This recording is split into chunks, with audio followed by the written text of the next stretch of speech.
exercises that people tend to have challenge with. First one here is going to be our cat-cow. This one's super important because it actually gets to the brain. Really what we're trying to do is we're trying to train the brain to be able to feel how to isolate and differentiate movement throughout the spine.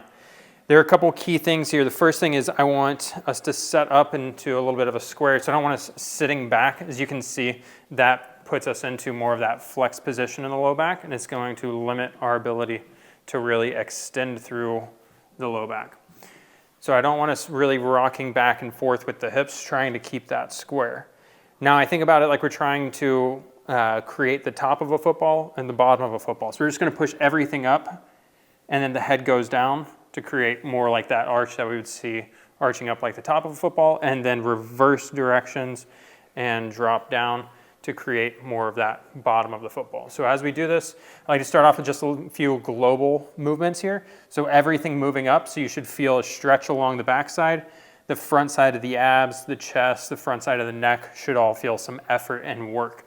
Reverse, the backside is now going to do the work, so you should feel effort along that back strap all the way up to the skull, from the tail all the way up to the skull, and then a little stretch through the abs and the chest.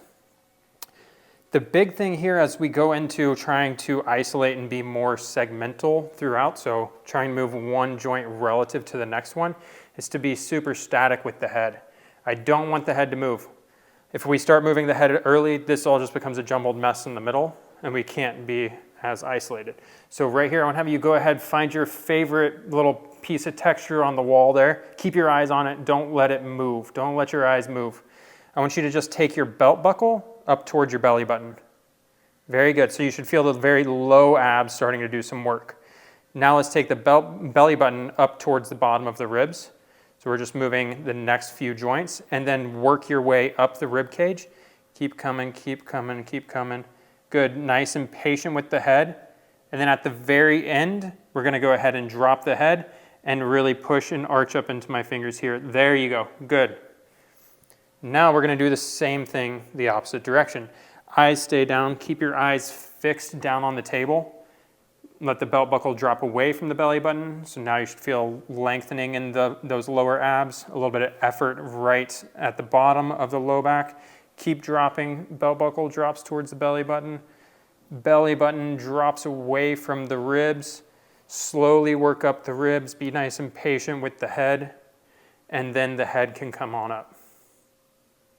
Good.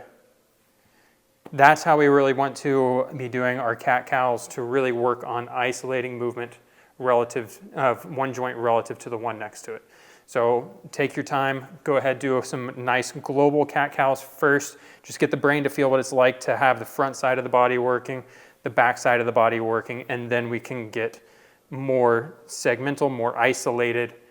And big key is patience with the head. So we're not just moving from both sides into this area, and we're really getting that nice sequential movement.